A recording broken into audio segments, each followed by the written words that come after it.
Good morning, everybody. Happy Friday and welcome to Cisilion Live, our regular podcast, keeping you up to date with all things technology. We've been focusing last couple of sessions on cloud communications, cloud calling, and I'm joined by two of the most informed people in the technology technology market space today, Iqbal, Javaid, and Rob Quickenden, who between them have helped hundreds of businesses and no doubt hundreds of thousands of users migrate to a cloud calling innovative technology platform. And last week we spoke at a high level about what cloud calling actually is. Today, after some feedback from you guys, our lovely followers and customers, we're going to be focusing on what what an organization should consider, should look at, should plan for when moving to a cloud calling platform.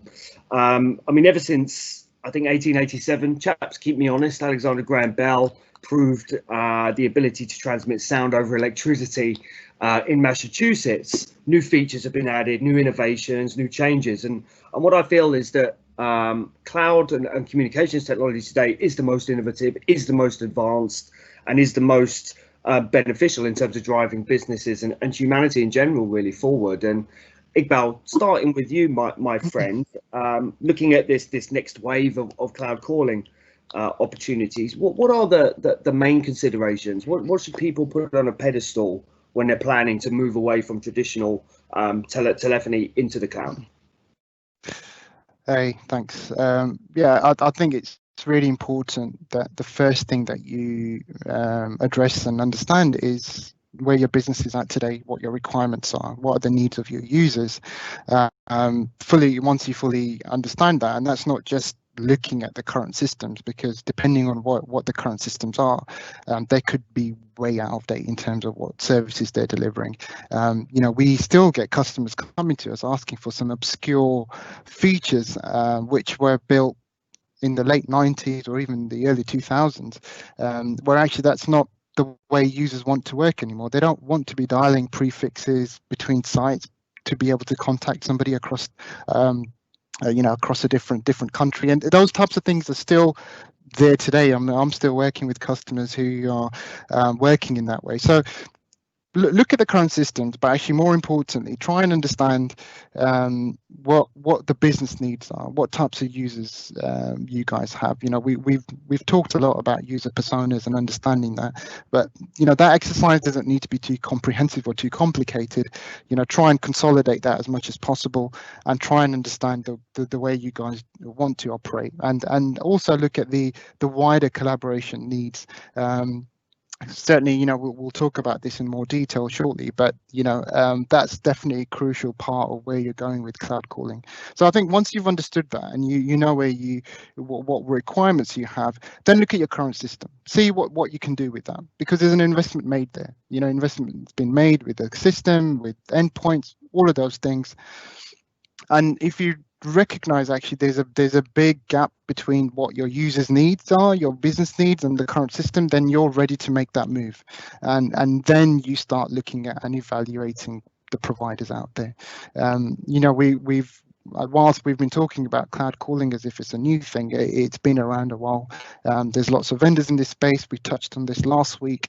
So now it's a case of understanding what's out there. Look at the vendors, do your evaluation, see how that fits in with your wider strategy.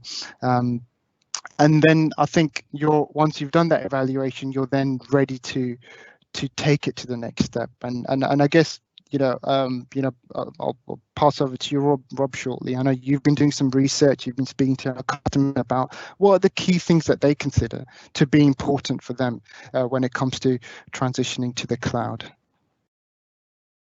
Yeah, thanks, Iqbal.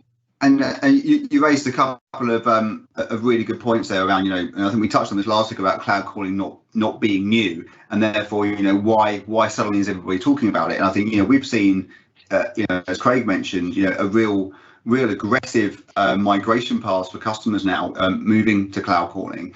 And I think a lot of that has come about from the point you raised there around, does the current system deliver what they need to do in the way the users work? And of course, what COVID has kind of done is changed everything. It's changed the way that everybody works and where they work and how they work and who they collaborate with. So suddenly we found that not only are the systems maybe old and creaky and not designed to be accessed remotely. They used to be being accessed by a piece of plastic on the desk. That's changed. So of course, that's created a lot of this, I think, urgency and need for people to kind of evaluate. So, and as you said, we've done a little bit of research as we do, talking to our customers that and traditionally the ones that we've moved. So we ran a little survey prior to this session just to ask a handful of our customers that we've moved to cloud calling environments, what their considerations were, and I think that the three things that kind of really came up from everybody as a recommendation really was firstly that point you said about really do your homework. What is it you actually need? Don't think about replacing a system that you've had for 20 years and trying to feature match all of those things, because most of them won't exist in any cloud platform that you move to, unless it's a privately hosted version of a on-premise cloud platform, because people don't work like that anymore. As you say, people don't want to dial numbers. You don't dial numbers on your mobile phone, and no one knows anyone's phone number. You click on a contact and you contact them in the right appropriate way. And so in a lot of the world in cloud calling, you're not even doing calling really. You're doing VoIP calling within a platform, and then occasionally you're dialing phone numbers. So do think about those features. There's also a lot of options. So with most cloud calling platforms, there's different ways in which you can consume a technology, and part of that is because of the countries in which they operate in, or because of in-country legislation, or your own sets of governance around where you can have data and management and those kind of things. So there are different ways in which you can do things. We see a lot of organizations have already got their own SIP providers. So of course, the logical thing is to retain that and keep that, and maybe refresh the SBCs across the globe. And again, one of the pieces of advice that we've had from many customers is really think about that. Really evaluate whether you want to invest in your own hardware still. Do you want to keep anything on premise and manage it, and if so, why? And some of those costs are actually quite expensive when you put them in together. You still got to have people to manage the SBCs. You've still got to have people to manage the contract. You've still got to have people to administer these things. They still go down. There's still hardware maintenance to own on these things. So that was the other kind of main thing that came up. And the final one, which I think we're going to touch on to in a moment, is don't just think about voice. We see a lot of tenders that come through, and we help lots of organisations write tenders that are very much focused on the voice aspect of what they're trying to do. And again, back to that point, they're looking at sometimes 20, 30-year-old features and processes that they want to replicate in a modern world, and they're not thinking about the rest of the world of collaboration that didn't exist at the time they bought their previous phone system. So group chat, instant messaging, collaboration, content sharing, just co-authoring of whatever it might be that you kind of use today in your office world. So those things are quite important. So it can be quite hard if you're putting together a requirements document that is only focused on one thing and not focused on everything else that people do, and leveraging voice as part of that communication platform. You're not going to evaluate and therefore probably procure the right platform. At the same point, be careful when you write your cloud calling tenders, because at the same point, and we're reviewing one now for a customer, and it's called cloud calling, but there's only really about 3 or 4 things that they've actually talked about that are really about calling. The rest are actually things that are outside of what a phone system is, and they're more around collaboration and meetings and those kind of things. So that's an important set of considerations. Thanks, Rob. And what I'm getting from both of you guys is that you really need to understand your current position, both in terms of business, both in terms of people within the business, and in terms of the technologies that you have. It's sometimes very difficult to get to B if you don't really understand A. So maybe just peeling back those layers a bit, chaps, in terms of the considerations around process, features. What are the typical kind of gotchas? What are the typical things that a business should look at taking a slightly closer view? Yeah, I'm happy to take that question. I think cost is a big thing here also. You know, when I'm working with customers, there's always a perception that transitioning a voice service that's on an on-prem environment has been paid for through perpetual licensing and everything else. So the cost of running that platform is quite low, and now having to transition that to a cloud calling subscription, which is generally a per user cost, can be quite a major uplift. So that's consideration one. The other thing, stripping it back further, is the PSTN side of things. So it's getting a handle on what those PSTN costs are.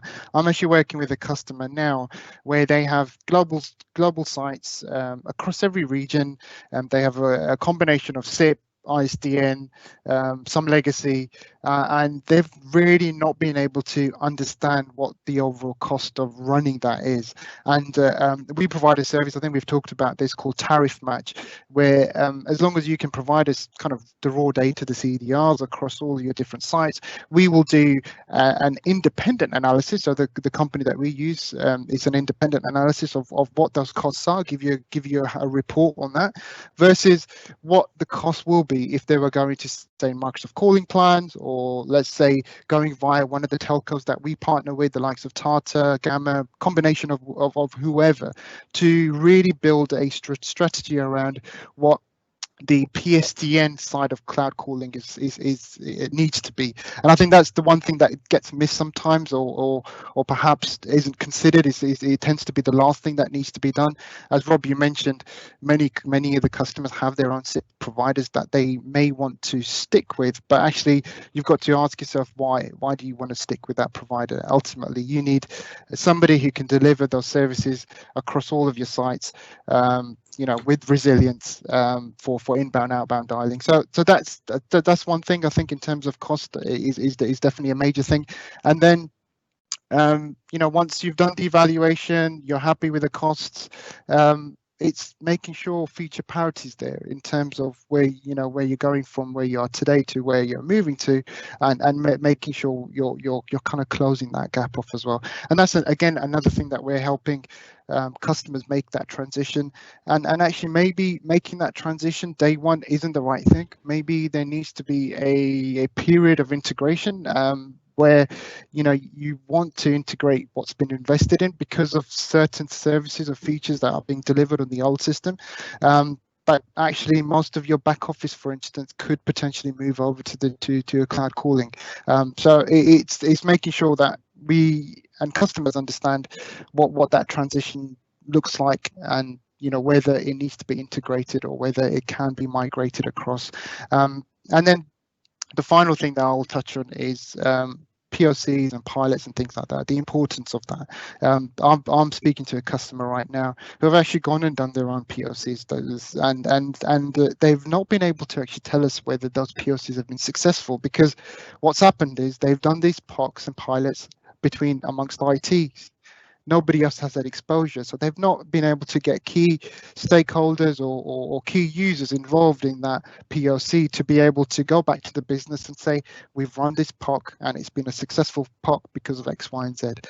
So what we're now having to do, we're helping the customer do those POCs again, but do them properly.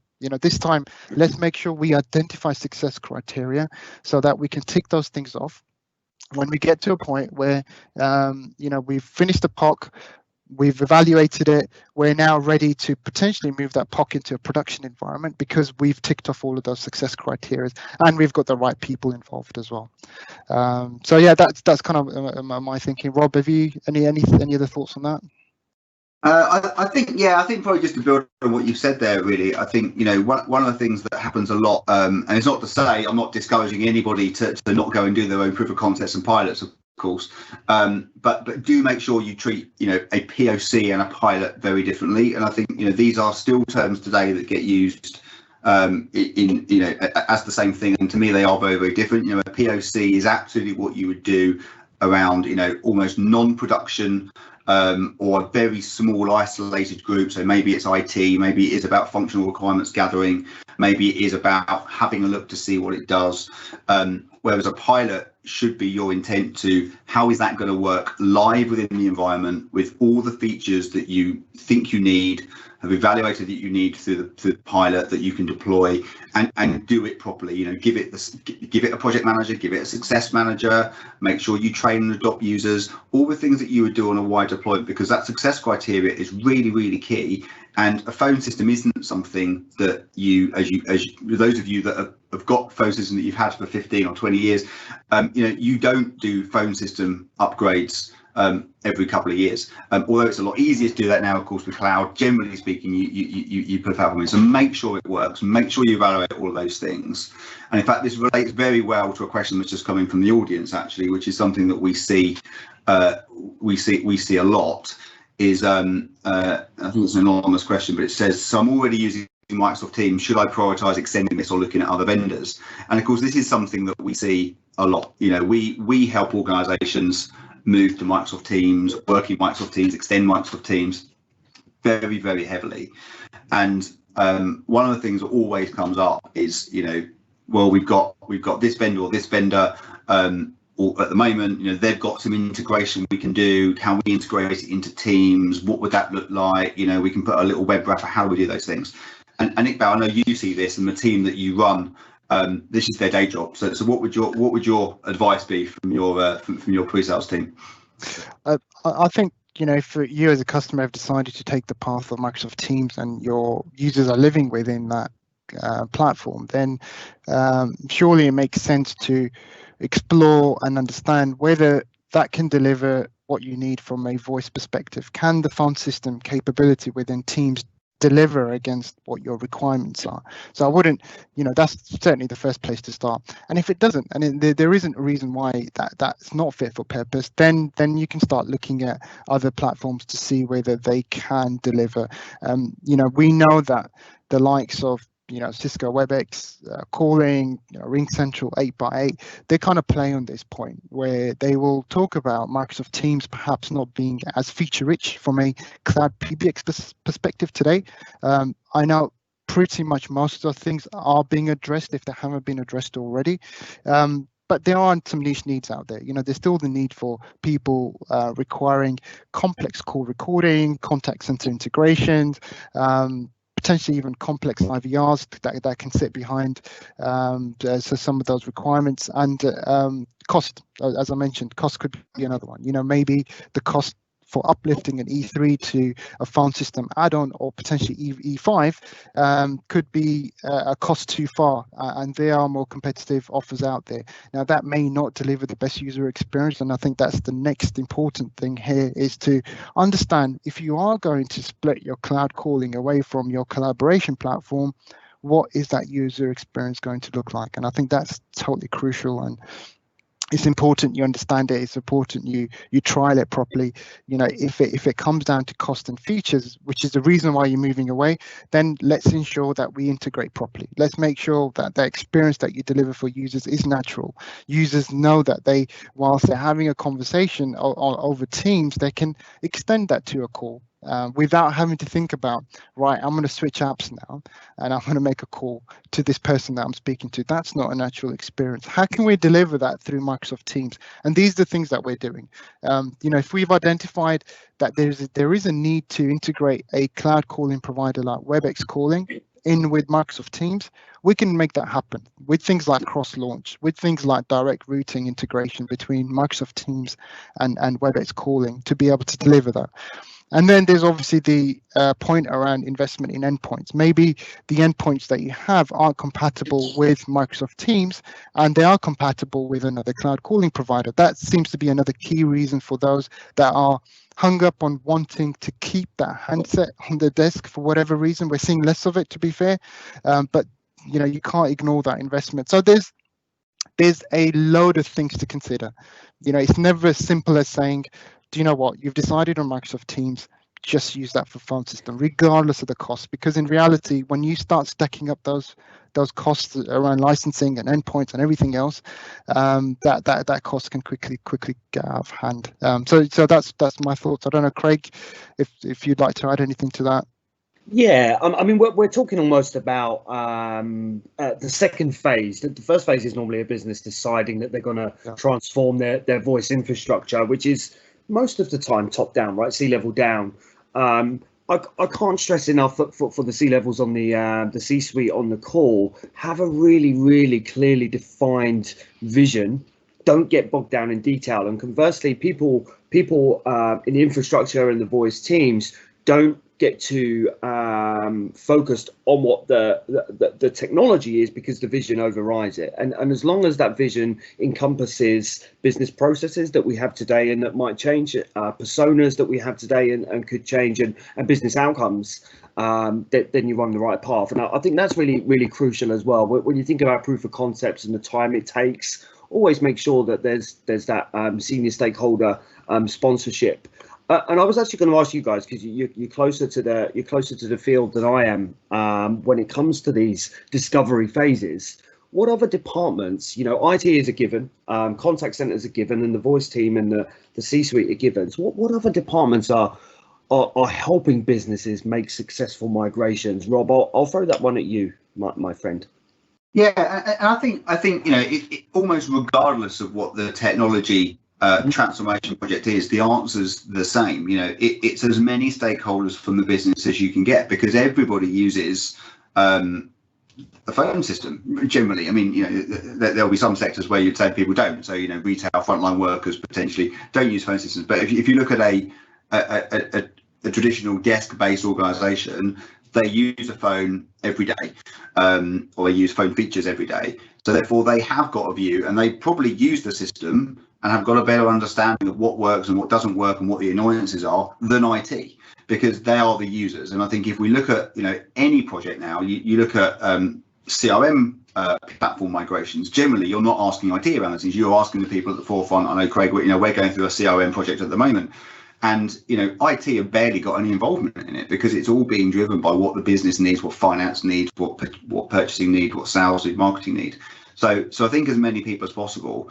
And I think it's also about, and this isn't about undermining IT, and I want to make sure that comes across, but it is actually about, again, driving the pilot, driving the the proof of concept and the requirements documents, because it's very easy to. And I hear this all the time when we go and talk to an organisation about, they've almost chosen what they're going to do, and you get into your kind of first planning meeting, and sometimes the IT team and the comms team don't even know about it. Actually, they've not been involved in it at all, and they'll sit there going, well, that's not going to work. Well, you can't do that. Well, what about this? Well, what about that? We've got this is great, it doesn't work. So again, that whole process of, we've done an evaluation, we've gone out to tender, we've done an RFI, brilliant, but who have you involved? Yeah.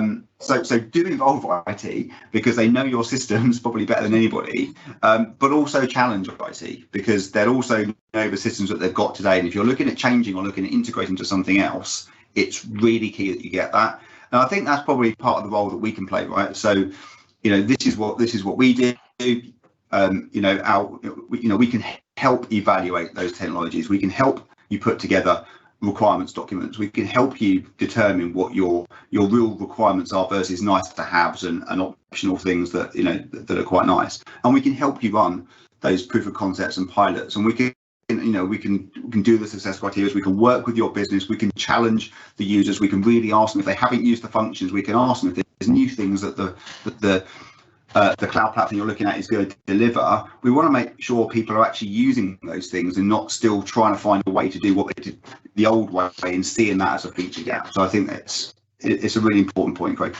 Thank you. And another one we've mentioned. It seems that the decision is often made whether you're going to consolidate lots of different systems and make them work together, integrate, or move to that native estate that's fully Cisco, fully Microsoft, fully whatever.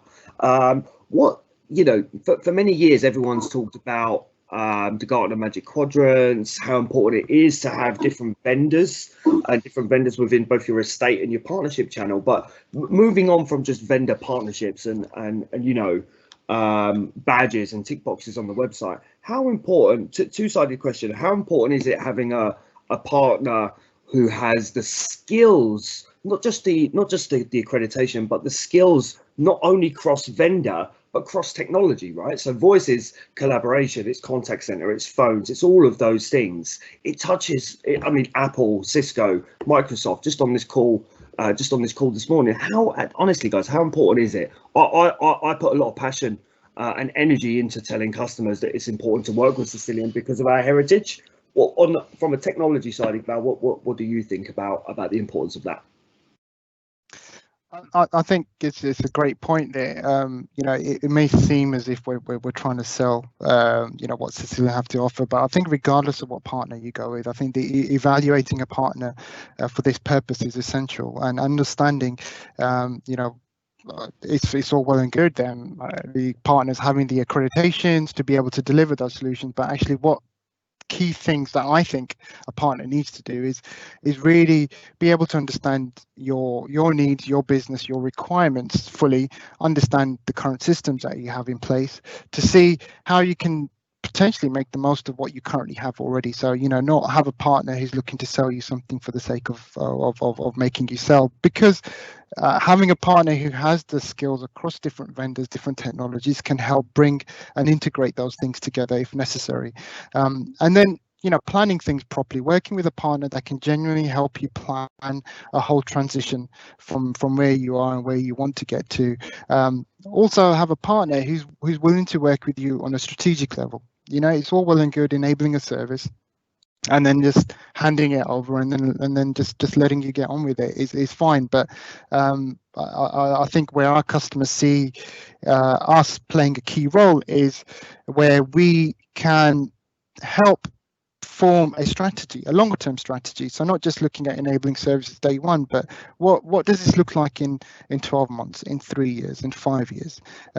Because if you are going to move to cloud, that goalpost will constantly move because the vendors are constantly changing what they're delivering. So it's making sure a partner is completely aligned to the roadmap, so that you as a business understand where you're going with the investments that you're making, and then helping obviously with trials, POs, POCs and pilots, as I've said, that's important. Helping with user adoption, change management, and then having a partner who can look after you, providing the aftercare, a managed service, so that they can not just look after the one bit that you're delivering around cloud calling, but the whole kind of wider collaboration piece. I'm just conscious of time as well. So I'm just going to pass back over to Rob. Just to kind of summarize, I know that there were a couple of points around loyalty to old systems and things like that. I don't know if you want to touch on that or maybe go into what next week is all about.